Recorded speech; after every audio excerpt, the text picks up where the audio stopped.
Hello, my name is Courtney Calloway, and I'm a school intervention coach at Children's Hospital of Philadelphia. I would like to thank you all for joining us today. We are excited to share some of what we know about handling cyber conflicts and aggression.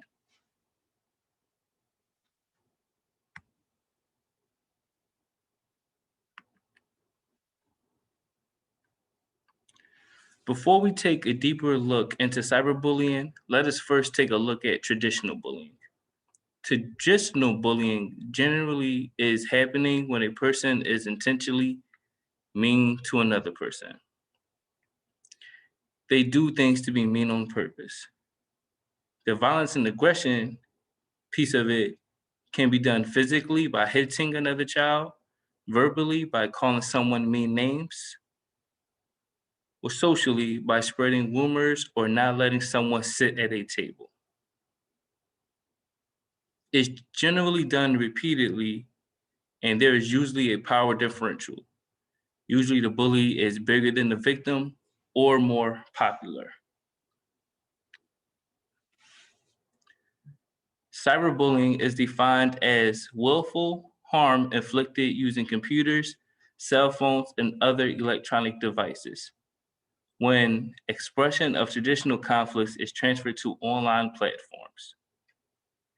Cyberbullying can range in severity from mild to severe. Mild, more than just insensitive comments, but comments that are meant to be hurtful. Moderate, serious insults or shaming via pictures or comments.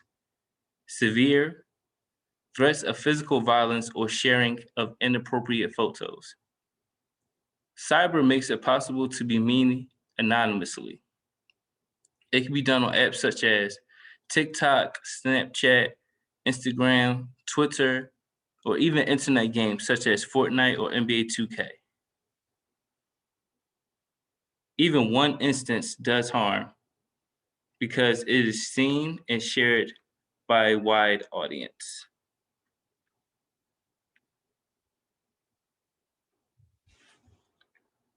What makes cyberbullying so harmful, especially to our children, is that it can happen anytime or anywhere, and the victim cannot get away from it or even get a break from it.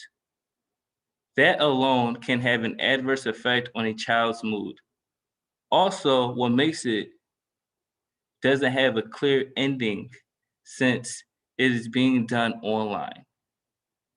What makes it even worse in the chance of being spread because it does not have a clear ending since it's being done online. And a fear that children also have is the chance of the cyberbullying to go viral, which means to spread across to a wider audience rather than just their immediate friends or peer group. Ask yourself, are there any other reasons that you can think of as to what makes cyberbullying so harmful?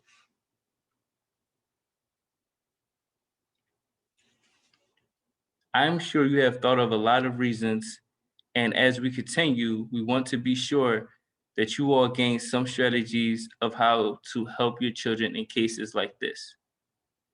To do that, let's take a look at who are the usual perpetrators of cyberbullying.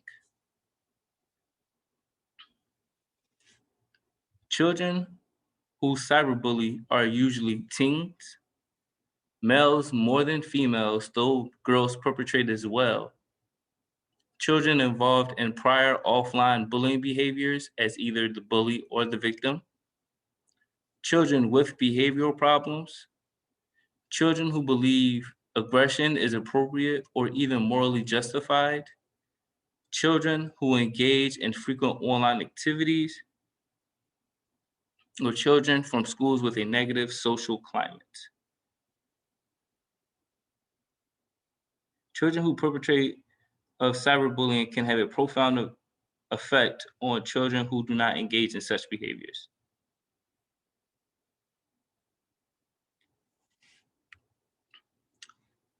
Why do we need to take cyberbullying seriously?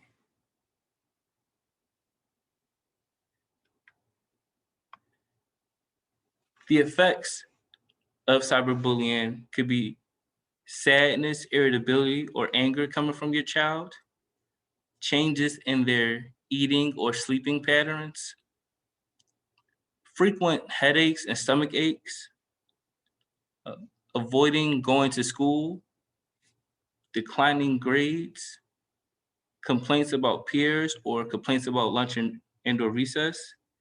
These things can have a huge effect on children. As parents, they look to us for help and teach us ways to respond to cyberbullying. When responding to cyberbullying, it is important to remain calm, take a few deep breaths before responding to the situation your child is explaining. If your child sees you calm, it will make them feel comfortable and secure about your abilities to help. Listen to your child, ask them what happened and do not interrupt. Validate their feelings, help them name their feelings. Let them know that their feelings are okay, whatever they may be. Offer love and support. Such statements as, I care about you and will help you figure this out. When the time is right, you can correct them or teach them some strategies that you may know to help with the situation. A big thing is to please refrain from taking away their phone. This can make your child feel isolated and not comfortable to telling you things in the future.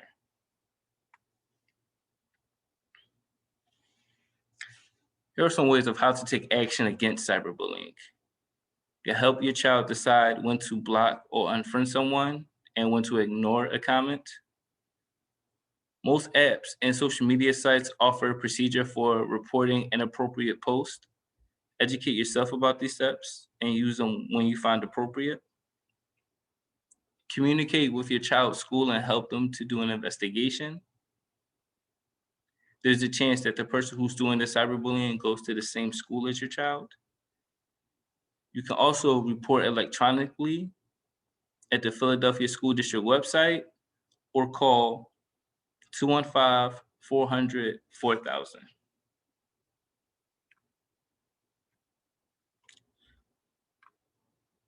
Please ask yourself, who at your school can you contact to report cyberbullying or any bullying behavior?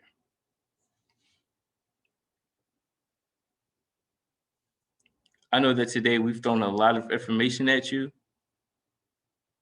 So here is a quick video of some key takeaway points.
The link is also included here. So in case you want to just take some time, even after this video, to refamiliarize yourself with the steps. For more information about Friend to Friend or to access more bullying prevention resources, please visit violence.chop.edu. Thank you all for taking the time for joining me today. Have a great day.